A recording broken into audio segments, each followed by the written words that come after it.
Hello दोस्तों, जय हिंद। उम्मीद आप सब लोग मस्त होंगे और अपनी पढ़ाई में व्यस्त होंगे। आज आप सभी को प्रीवियस ईयर क्वेश्चन कराया जाएगा, मैथ का प्रैक्टिस करवाया जाएगा, ठीक है ना। चलिए जरा क्वेश्चन देखिए। पहला क्वेश्चन क्या है, और सब क्वेश्चन थोड़ा इजी लेवल के भी हैं, मॉडरेट लेवल के भी हैं, ठीक ना। अभी बहुत हाई लेवल का इसमें क्वेश्चन नहीं दिया गया है, तो प्रैक्टिस करिएगा और क्वेश्चन को देखिएगा। जरा पहला क्वेश्चन जरा देखिए। और ऐसे क्वेश्चन आते हैं ना, तो कभी कभी जो मैथ वाले स्टूडेंट होते हैं ना, वो छोड़ देते हैं, लेकिन अब वो आज से वो क्वेश्चन छोड़ेंगे नहीं। तो जरा देखिए पहला क्वेश्चन क्या करा है। एक्स और वाई का अनुपात दे रखा है ना, एक्स और वाई का अनुपात दे रखा है 5:6। पूछ रहा है कि 3x² माइनस 2y²। अनुपात का मतलब बटे कर देते हैं, और फिर y² माइनस x² की वैल्यू पूछ रहा है। देखो ऐसे सवाल में तुम्हें करना क्या भैया, सीधा सीधा वैल्यू रख दो, यानी x का वैल्यू कितना है 5 रख दो और y का वैल्यू रख दो 6, आपका काम बन जाएगा।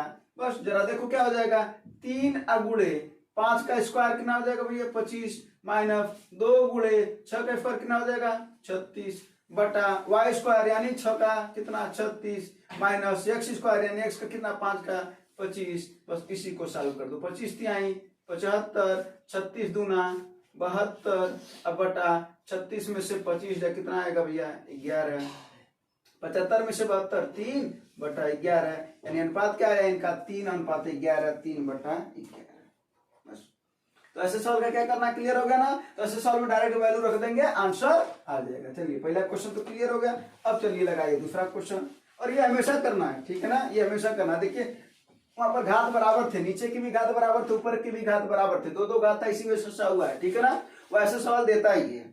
चलिए अगला सवाल जरा देखिए। अगला सवाल, ये सवाल तो इजी वाला सवाल हुआ, एकदम इजी वाला सवाल हुआ। सवाल क्या है भैया, करनी में 10 प्लस, इसका मतलब जानते हैं क्या है, इसका मतलब है भैया रूट, ये घनमूल है। ये जब 3 रहेगा तो घनमूल, 2 रहेगा या नहीं दिखता है तो वर्गमूल होता है। जैसे यहाँ पर कुछ नहीं दिख रहा है ना, यहाँ पर कुछ नहीं दिख रहा है, तो समझ लीजिए यहाँ पर 2 है, ठीक है। तो को पूछ रहा है एक्स का वैल्यू बताओ। ऑप्शन देखो दे रखा है 150, 216, 316 और 450। अब एक बात बताओ, जो एक्स का वैल्यू पूछ रहा है, एक्स में वही मान रखेंगे ना जो घनमूल होगा। अगर घनमूल नहीं होगा तो करनी से बाहर नहीं निकलेगा, अगर करनी से बाहर नहीं निकलेगा तो वैल्यू कैसे आएगा। जरा देखो, ये 150 होता है क्या, किसी का घनमूल नहीं होता है। 316 216 होता है, बिल्कुल होता है। 6 का है ये, 316 होता है, बिल्कुल नहीं होता है। 450 होता है, बिल्कुल नहीं होता है। इसका मतलब यही ऑप्शन है, रखने की भी जरूरत नहीं है, लेकिन फिर भी रख लेते हैं। जरा रख लीजिए तो क्या हो जाएगा भैया,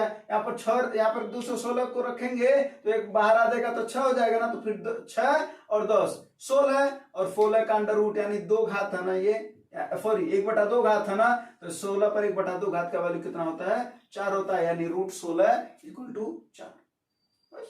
दूसरा ऑप्शन क्लियर, अरे सॉरी दूसरा सवाल क्लियर। चलो इसका दूसरा ऑप्शन है भी सही। अगला फल लगाओ भैया, अगला फल देखो।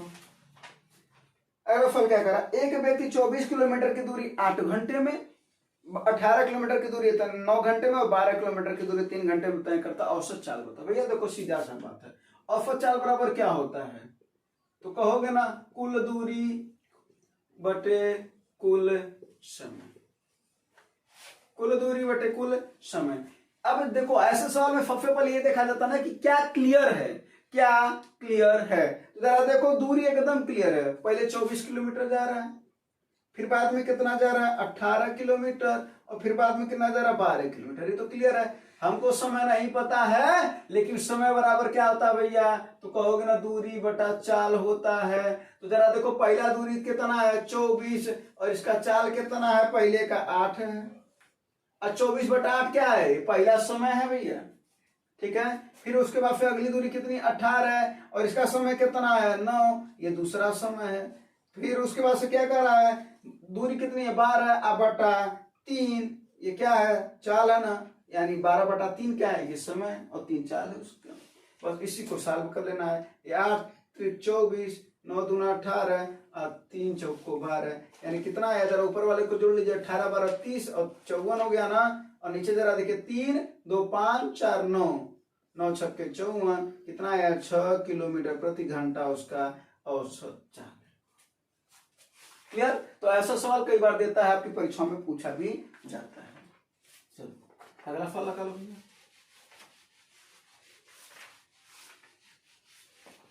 अगला सवाल लगाओ।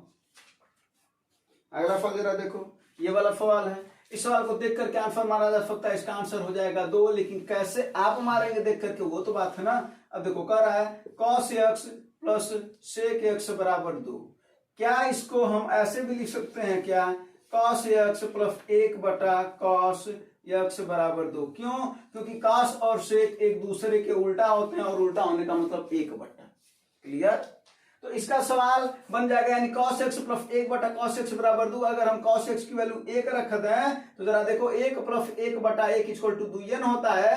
तो पूछ रहा है किसका value, cos to the power n x plus sec to the power n x। इसका मतलब क्या होगा भैया, ये 1 पर घात हो जाएगा, या इसको ऐसे लिख सकते हैं ना, जरा एक बार ऐसे लिख दे रहे हैं। अब देखो जरा 1 पर n घात प्लस 1 बटा 1 पर n घात, वैल्यू तो होगा 1 प्लस 1 का ना, यानी कितना है 2n ये ना हुआ। तो इसका मतलब है कि जब cos x plus sec x बराबर 2 दिया रहेगा तो कितना भी घात रहे cos पर, अगर यहाँ पर 100 रहता प्लस 1 पर 4 रहता तो भी उसका आंसर 2 आता, अगर 5 रहता घात तो भी उसका आंसर 2 आता। ये बात ध्यान दीजिएगा। तो इसी तरीके से और भी सवाल बन सकते हैं। कैसे, यानी cos sec का उल्टा होता है तो जाहिर सी बात तो साइन भी किसी का उल्टा होता होगा, तो किसका उल्टा है साइन, cos sec का। किसका, अगर इसकी भी वैल्यू 2 दिया रहे और इसकी जगह पर पूछ रहा है कि sin to the power n x plus cos sec to the power n x का वैल्यू बताओ, तो उसका भी आंसर 2 ही होगा। ये अगला सवाल बन सकता है। अगला सवाल भी बन सकता है tan के साथ, tan किसका उल्टा होता है, cot का उल्टा होता है। अगर इसका भी वैल्यू अगर 2 दिया रहे और सवाल पूछता है tan to the power n x plus cot to the power n x का मान बताओ, तो उसका भी आंसर 2 ही होता, या कितना भी घात रहता है उसका आंसर 2 ही होता। क्लियर भैया, इसमें कौन प्रॉब्लम नहीं है बस। तो देखो ये सवाल आ गया। चलो तो ये सवाल बता लीजिए, इसमें एक सवाल नहीं है, एक सवाल तो जो दिया गया वो है और दूसरा सवाल ये है, तीसरा सवाल ये, यानी 3 सवाल हैं इसमें। अगला सवाल लगाओ। ये थोड़ा जो मैथ के स्टूडेंट नहीं होता ना, वो साइन और कास को देख करके डर जाते हैं, लेकिन इत्मीनान से समझेगा ना तो वो भी समझ में आएगा। एक्स को देख करके डरने की कोई जरूरत नहीं है। जो मैथ वाले स्टूडेंट होते हैं उनको तो तुरंत समझ में आता है। चलो अगला फल जरा देखो, कर रहा है एक चोर को पुलिसकर्मी द्वारा रोका जाना, यानी चोर पुलिस को क्या कर रहा है, चोर पुलिस को नहीं, पुलिस चोर को पकड़ा रहा है ना।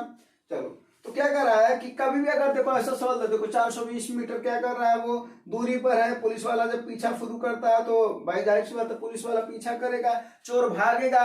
चोर की चाल कम है, पुलिस की चाल ज्यादा है। अगर पुलिस की चाल ज्यादा ना होगी तो कभी चोर पकड़ाई नहीं करेगा, तो चोर का पकड़ाना जरूरी है। तो चोर को पकड़ लिया जाए। सबसे पहले ज्ञात करेंगे हम लोग समय, और समय बराबर क्या होता है भैया, तो कहोगे ना दूरी बटा चाल। तो यहाँ पर कौन सी चाल हो जाती है, सापेक्ष चाल। क्यों, क्योंकि ये एक साथ भाग रहे हैं, मतलब सॉरी एक दूसरे के पीछे भाग रहे हैं, यानी चोर आगे जा रहा है पुलिस पीछे जा रहा है, यानी एक ही दिशा में भाग रहे हैं। तो एक चीज क्लियर हो गया, चोर का कितना है, चोर कितने से जा रहा है 8 किलोमीटर प्रति घंटा से, और पुलिस वाला कितने से जा रहा है, तो पुलिस जा रहा है कितना 12 किलोमीटर प्रति घंटा से पुलिस जा रहा है, ठीक ना। तो चोर जा रहा है 8 से और पुलिस जा रहा है 12 किलोमीटर प्रति घंटा चाल से। तो जब इसका सापेक्ष चाल निकालते एक ही दिशा में होता है तो इसका अंतर ले लेते हैं, नीचे आ गया 4। क्लियर, नीचे आ गया कितना 4। अब उसके बाद से क्या कर रहा है भैया, अब कर रहा है कि 420 मीटर की दूरी पर वो है। अब देखो जरा सा, ये 420 मीटर की दूरी पर है, तो एक बार बताओ ये मीटर में है और ये किलोमीटर प्रति घंटा में है ना। तो अगर हम इसको किलोमीटर में ही अगर मान लें, यानी 420 मीटर को अगर हम ऐसे लिख सकते हैं क्या, 0.420, ये हो जाएगा किलोमीटर। हो जाएगा कि नहीं हो जाएगा। अरे भाई 1 किलोमीटर में 1000 मीटर, अब तो 420 में कितना ना, तो 420 बटे 1000 हो जाएगा, किलोमीटर में आ जाएगा। तो 420 बटा 1000 कर देंगे तो 0.42 आ जाएगा। जरा इसे काट दीजिए तो क्या हो जाएगा, ये 4 से काटे 0.4 एकम 4, ये नहीं जाएगा, 0 उतरेगा, तो 4 × 5 = 20, यानी इतना क्या लगेगा, घंटा लगेगा। 420 मीटर का उन लोगों में फासला था ना, तो इतना घंटा लगेगा। अगर पूछता समय कि कितना समय लगेगा पुलिस को पकड़ने के लिए चोर को, तो 0.105 घंटा लगता। लेकिन क्या पूछ रहा है कि ओवरटेक करने से पहले चोर कितना भाग चुका होगा, कहने का मतलब चोर की दूरी पूछा जा रहा है। तो जरा बताओ भैया दूरी बराबर क्या होता है, तो कहोगे ना चाल गुणे समय। अब देखो समय तो क्लियर हो गया 0.105, और चाल कितना है, चोर का पूछा जा रहा है, तो चोर की चाल कितनी है, 8 है, तो 8 का गुणा कर दो, यही आंसर हो जाएगा। तो 8 × 40 के 0 4 आया, फिर 8 0 0 4 आ जाएगा, 8 का नाम 8 कितना 0.840 किलोमीटर। और अगर इसी को मीटर में लिखेंगे तो 840 मीटर हो जाएगा, यानी चोर ओवरटेक करने से पहले 840 मीटर भाग चुका था। ठीक है, तो समय ज्ञात करने का सबसे बेहतरीन इसमें क्या होता है, जब चोर और पुलिस वाला सवाल देता है तो समय बड़ा हो जाता है दूरी बटे सापेक्ष चाल, सापेक्ष चाल क्लियर हो जाता है, वो हमेशा घटता ही है। दूरी बस देखेंगे कि कितना था, तो इसमें कितना था 420 मीटर के उन लोगों के बीच में दूरी था। बस हमने क्या ज्ञात कर लिया भैया, समय। अब समय ज्ञात कर लिए तो अगर पूछ रहा है कि चोर कितना दूरी तय किया है, इसका मतलब वो चाल गुणे समय पूछ रहा है, तो समय आ ही गया है, चाल इसका 8 है, गुणा कर दिए। पुलिस का पूछता तो 12 गुणे इतना कर देते, उतना दूरी और गया ना 420, तो इसमें और जोड़ दिया 840 और 420, तो ये पुलिस द्वारा तय किया गया दूरी है। बस अगला फल,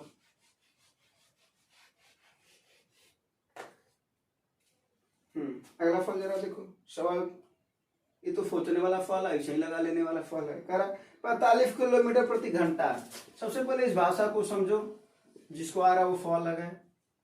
कह रहा 45 किलोमीटर प्रति घंटा, प्रति घंटा का मतलब 1 घंटा में 45 किलोमीटर कोई जा रहा होगा, इसका ये मतलब होता है। 45 किलोमीटर प्रति घंटा का मतलब होता है 1 घंटा में 45 किलोमीटर जा रहा है, कोई बात नहीं है। कह रहा 10:40 से यात्रा शुरू हुआ और 1 बजे तक रुका है। करा कितना दूरी तय किया गया है, देखिए कितना आसान चीज है।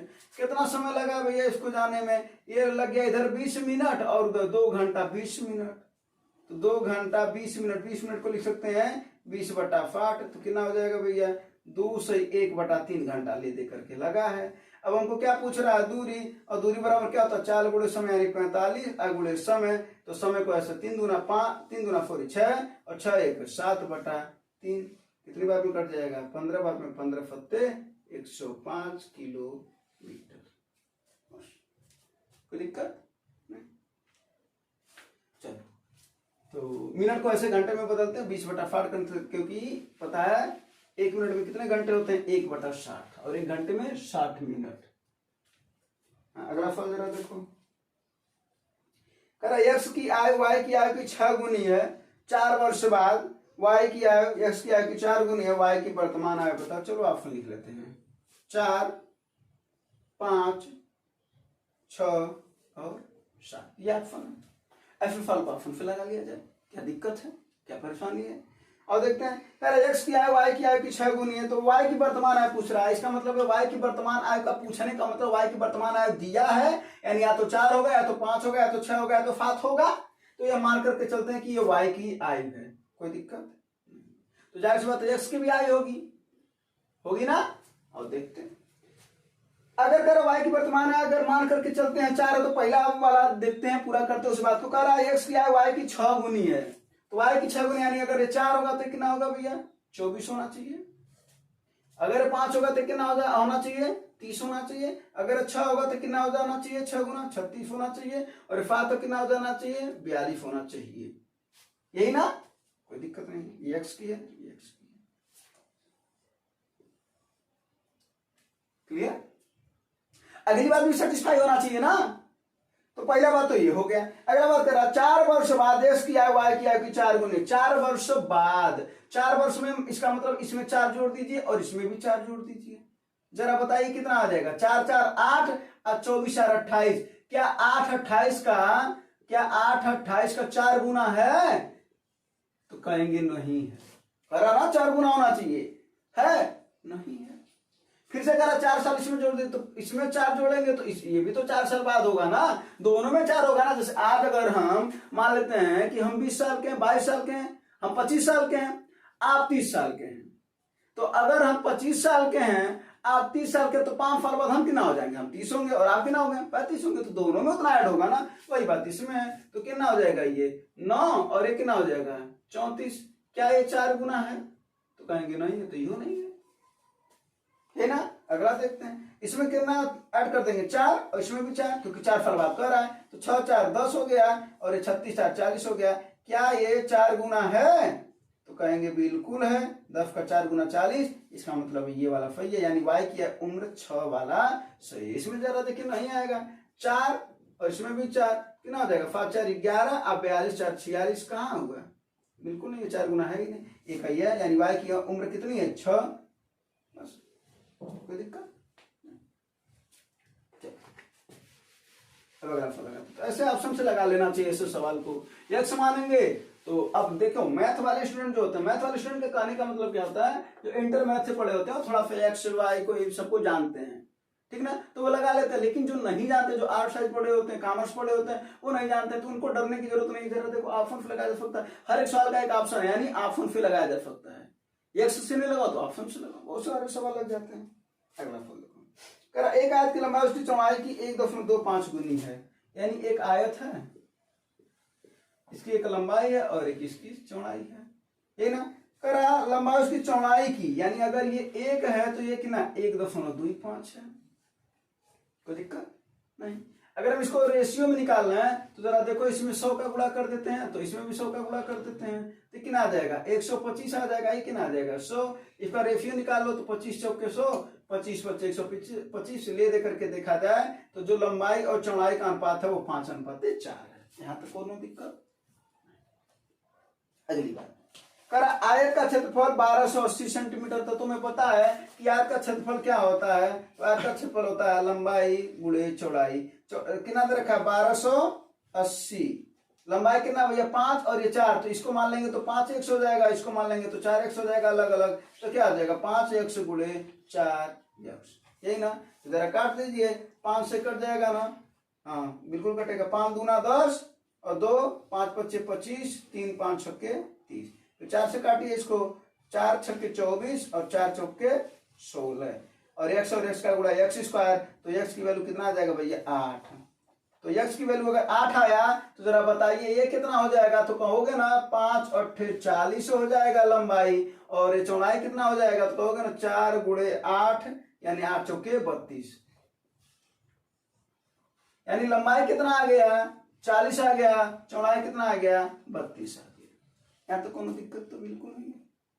यही बात करें, यदि आयत की चौड़ाई समबाहु त्रिभुज की भुजा के बराबर हो, यानी जो ये चौड़ाई है समबाहु त्रिभुज की भुजा, समबाहु त्रिभुज का भुजा, समबाहु त्रिभुज का भुजा का मतलब क्या हुआ भैया, तीनों भुजाएं समबाहु त्रिभुज की बराबर होती हैं, तीनों भुजाएं बराबर होती है, तीनों कोण भी बराबर होते हैं, ठीक है ना। तो इसमें क्या पूछ रहा है, इसकी ऊंचाई बताओ, माने ये चीज पूछ रहा है, तो तुम्हें बता दें समबाहु त्रिभुज की ऊंचाई का फार्मूला होता है करणी में 3/2 गुणे भुजा, ये फार्मूला होता है, ठीक ना। क्षेत्रफल का भी फार्मूला लिख दे रहे हैं, क्षेत्रफल होता है करणी में 3/4 गुणे भुजा स्क्वायर, ठीक है। परिमाप तो तीनों भुजाओं का योग होता है, परिमाप तीनों भुजाओं का योग होता है, ठीक है, तीनों 3 गुणे भुजा हो जाता है।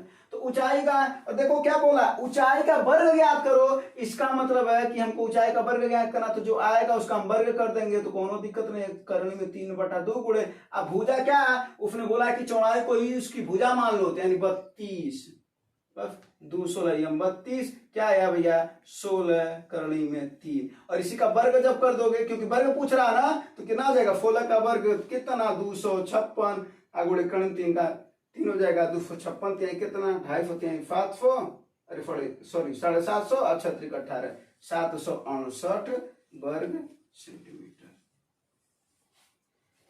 768 वर्ग सेंटीमीटर।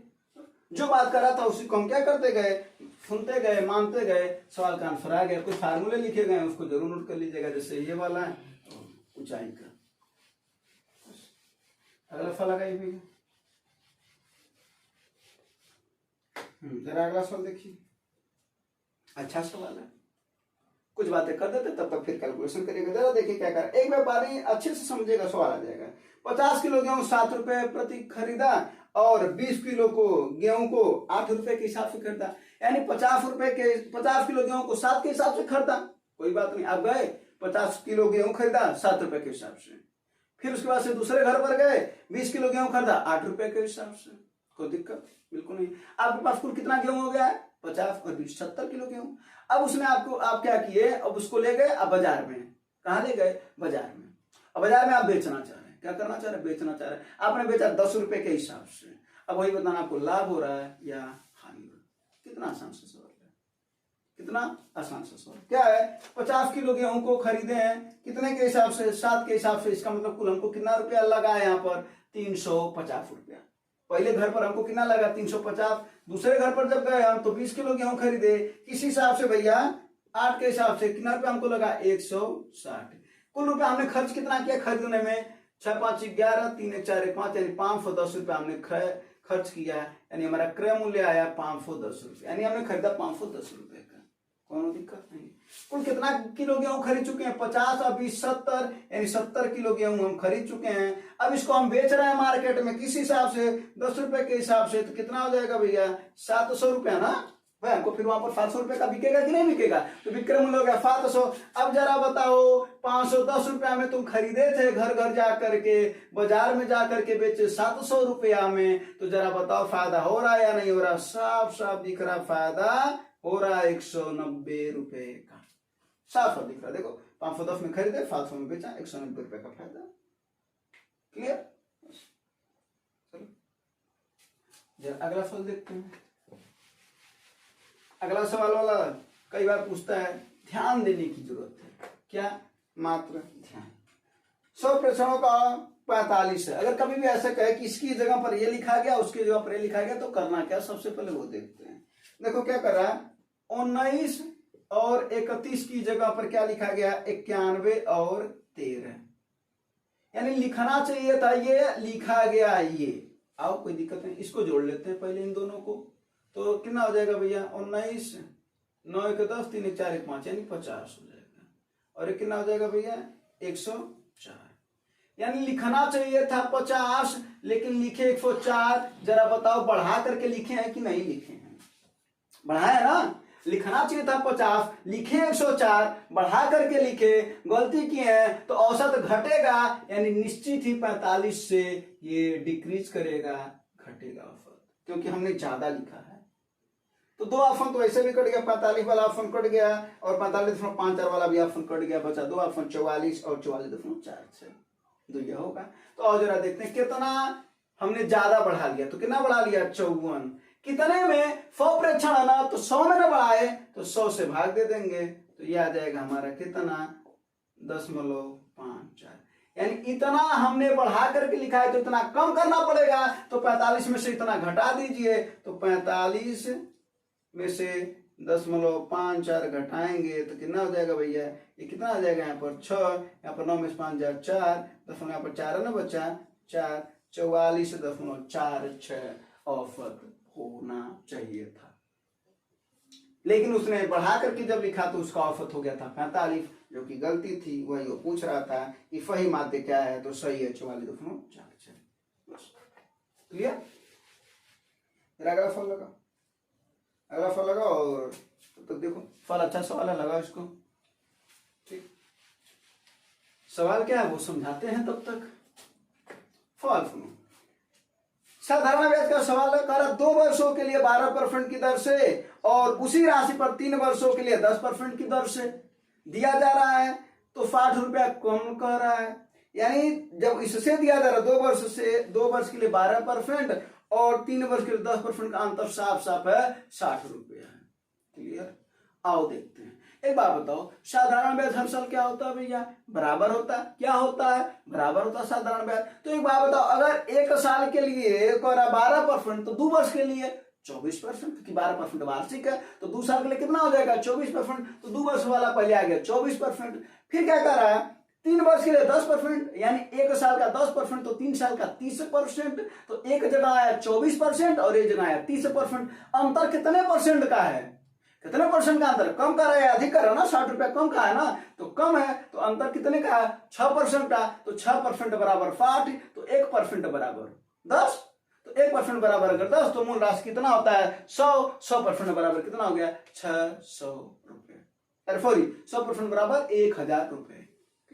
जरा देख लो कैसे, 2 वर्ष के लिए कितना था रेट, कितना था 12%, तो कुल रेट हमारा कितना आ गया, साधारण ब्याज बराबर होता है 24% का।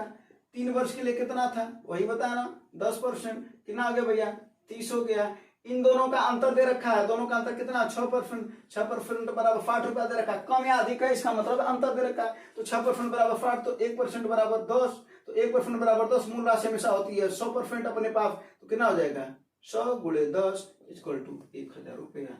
ये आंसर यही बताए हैं, ये ना बताए हैं। चलो अगला फल लगाओ भैया, अगला फल फिर इस सवाल को ऑप्शन से लगा लेते हैं। करा दो अंकों का योग 8 है, तब तक आप भी ऑप्शन से बताइए, तब तक हम ऑप्शन लिख लें। 26, 35, 53 और 62। करा दो अंक हैं जिनका योग 8 है, 2 6 8, 3 5 8, 5 3 8, 6 2 8, सबका 8 है, सबका 8 है। फिर क्या करा, यदि संख्या में 18 जोड़ा जाए तो अंकों का स्थान बदल जाता है। इसमें 18 जोड़ दो, इसमें भी 18 जोड़ दो, इसमें भी 18 जोड़ दो, इसमें भी 18 जोड़ दो, मूल संख्या यही है। देखा जाएगा अब किसमें स्थान बदल रहा है, जोड़ करके बताओ। ये ना कह रहा जो कह रहा वही हम कर रहे हैं। तो जरा इसमें देखो 8 6 14 के 4 कितना आया, ये तो अइबा नहीं किया, उल्टा सीधा होगा नहीं किया, पहला ऑप्शन गलत है, चाहो तो तुरंत लेकिन जोड़ करके दिखा देते, चाहो तो तुरंत काट सकते हो। तो 8 6 14 4 2 1 3 1 4 44, कहाँ उल्टा हुआ इसका, नहीं हुआ, गलत। अब ये देखो 8 5 13 के 3 कितना आया भैया 1, 3 1 4 1 5, 35 का देखो उल्टा आ गया कि नहीं आ गया, 18 जोड़ने पर यही सही है, यही सही है। और इसमें भी देख लेते हैं कितना हो जाएगा, 3 8 11 के 1 और 5 1 6 1 7, कहाँ आया भैया, उल्टा हुआ, बिल्कुल नहीं हुआ। इसमें देख लो 8 2 10 के 0, 6 2 6 1 7 1 8, कहाँ हुआ उल्टा, नहीं हुआ उल्टा, तो गलत है, तो 35 सही है। ठीक है, अब अगला सवाल है, बस एक दो और सवाल है, 2 सवाल हो गए, ठीक है ना, बस 2 सवाल। हाँ तो जरा देखो, हाँ कह रहा सोमवार और मंगलवार का औसत 25 है, फिर बुधवार और गुरुवार का बोला 27 है, शुक्रवार शनिवार का 24 है, रविवार का भी 24 है। तो पूछ रहा है पूरे हफ्ते का बताओ। सीधा सा मतलब है कि क्रमिक दिनों का दे रखा है। तो जरा निकालते हैं, तो सोमवार और मंगलवार, अगर तेरा औसत 25 है तो इसका भी 25, इसका भी 25, तो कुल मिलाकर के कितना 50 डिग्री सेंटीग्रेड है ना भैया। अरे बोलो सोमवार मंगलवार का औसत बराबर क्या होता है, तो कहोगे ना योग बटा संख्या, तो योग बराबर क्या हो जाएगा औसत गुणे संख्या। तो औसत कितना है 25 है, दिनों की संख्या कितनी है 2 है, तो 25 दूना 50 आया कि नहीं आया। तो इस बात को ध्यान देते चलिएगा। फिर क्या होगा बुध प्लस बृहस्पति, इसका कितना है 27 है, तो 27 गुणे 2 हो जाएगा, क्योंकि 2 दिन है ना, तो 27 औसत हो गया और 2 संख्या हो गया, तो 27 दूना कितना 54 डिग्री सेंटीग्रेड। फिर क्या है भैया शुक्रवार है और शनिवार है, तो शनिवार का कितना भैया 24 डिग्री सेंटीग्रेड है औसत, तो 24 गुणे 2 इक्वल टू 48 डिग्री सेंटीग्रेड। और रविवार है, इसका अकेले का है 24 डिग्री सेंटीग्रेड। कोई दिक्कत, तो जरा देखो सभी तो दिन है, सोमवार मंगलवार बुधवार बृहस्पतिवार शुक्रवार शनिवार रविवार, तो सभी 7 दिनों का जो कुल योग हो जाएगा वो कितना हो जाएगा, जरा ऐड कर लीजिए 8 4 12 और 12 4 16 को 6 1 आया, 5 5 10 और 10 4 14 और 14 2 16 और 16 1 17, 176 डिग्री सेंटीग्रेड आया 7 दिन का मिला। क्या पूछ रहा है औसत पूछ रहा है, तो औसत बराबर क्या होता है योग बटा संख्या, योग कितना आया है 176, संख्या कितनी है 7 दिनों की 7 है, इसी से काट दीजिए औसत आ जाएगा। तो कितना हो जाएगा 7 दूना 14, 3 आया 36 हो गया 7 25 35, दशमलव लगा देंगे 1 बचा शेष, तो दशमलव लगा देंगे 10 हो जाएगा, 7 का 9 7, और कितना आया 3 बचा ना, हाँ 3, तो 5 चौके 28, बस यानी 25.14 डिग्री सेंटीग्रेड पहला ऑप्शन है, एक ही अंक तक दशमलव दे रखा है, तो 25.1 डिग्री सेंटीग्रेड आंसर हो गया इसका। ठीक है ना। एक सवाल और है, ये लास्ट सवाल है, और ये सवाल है ना देखो जरा कैलकुलेशन का सवाल है, देखो भयंकर दिख रहा है ना, लेकिन भयंकर है नहीं, भयंकर है नहीं, तो सवाल को कैसे लगाएंगे जरा देखो। इस सवाल को लगाने से पहले सबसे पहले हम तुम्हें एक फार्मूला बता देते हैं, जरा देख लो फार्मूला देखो, a क्यूब धन b क्यूब धन c क्यूब -3abc। थोड़ा छोटा हो जाएगा तो एडजस्ट कर लेना, बोल रहे हैं सुन लेना। फार्मूला क्या बोले हैं, ए क्यूब धन बी क्यूब धन सी क्यूब -3abc का फार्मूला होता है एक क्वेश्चन में A plus B plus C, दूसरे क्वेश्चन में A square plus B square plus C square minus A B minus B C minus C A. ये फार्मूला होता है। अगर इसी को अगर हम इस तरीके से लिख दें ए क्यूब धन बी क्यूब धन सी क्यूब -3abc को, अगर ये देखो गुणा कर रहा तो इसको अगर हम पूरा का पूरा उठा करके नीचे लेते हैं तो इधर भाग करेगा तो क्या हो जाएगा भैया, A square plus B square plus C square minus A B minus B C minus C A बराबर A plus B plus C. अगर कोई प्रॉब्लम दिक्कत हो तो बताओ। यहाँ तक कोनो दिक्कत तो नहीं, ये फार्मूला होता है, नोट करने के काम है, ये फार्मूला होता है। और अगर इसी फार्मूले को अगर हम इस रूप में व्यक्त करता है तो भी कोई दिक्कत नहीं है। अब जरा देखो, जरा सवाल में देखो, जो ए बी सी की संख्या ना वही हर जगह दे रखा है। जरा देखो ए का वैल्यू कितना है, ए का वैल्यू जरा चलो लिख ही देते हैं 2.247।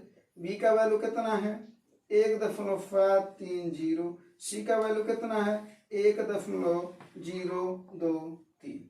अब बताओ भाई, तो लिख रखा ना, देखो इसका क्यूब दे रखा है प्लस इसका क्यूब प्लस इसका क्यूब माइनस 3 गुणे इतना गुणे इतना गुणे इतना, ये दे रखा है, दे रखा कि नहीं दे रखा है। फिर बटे कर रखा है क्या, इसका स्क्वायर यानी पहले का स्क्वायर प्लस दूसरे का स्क्वायर प्लस तीसरे का स्क्वायर, ये तो दे रखा है। माइनस ए बी इन दोनों का गुणा, फिर माइनस बी सी इन दोनों का गुणा, फिर माइनस सी ए इसका इन दोनों का गुणा। तो इसी को क्या लिख सकते हो भैया, ए धन बी धन सी यानी तीनों उनको जोड़ दो। सवाल कितना आसान था, मात्र जोड़ना था, उतना बड़ा कैलकुलेशन करना था ही, केवल जोड़ना था। तो जरा देखो 7 3 10 के 0, 4 3 7 2 9 1 10 के 0, 7 2 9 1 10 के 0, एक आया है 2 1 3 1 4 1 5, दशमलव लगा देंगे, यानी ए धन बी धन सी का वैल्यू कितना आया भैया 5। आंसर है 5, देख करके लगाया जा सकता था। अगर फार्मूला पता था, अगर पता रहता तो मात्र जोड़ने का काम था, इतना बड़ा कैलकुलेशन तो गलती से अगर करना भी बैठ जाए ना तो जल्दी हो ही नहीं पाएगा। 10 मिनट तो अकेला ये सवाल ले लेगा, तो 10 मिनट नहीं ना लगाएंगे इस सवाल के लिए। अगर इतना ज्यादा समय लगाएंगे तो फिर सिलेक्शन कैसे होगा, फिर सिलेक्शन तो दूर हो जाएगा ना। सिलेक्शन लेना है, दूर नहीं करना, नजदीक करना उसको। ठीक है, उम्मीद है सब बात समझ में आया होगा, फिर आपको प्रैक्टिस करवा दिया जाएगा। धन्यवाद, जय हिंद।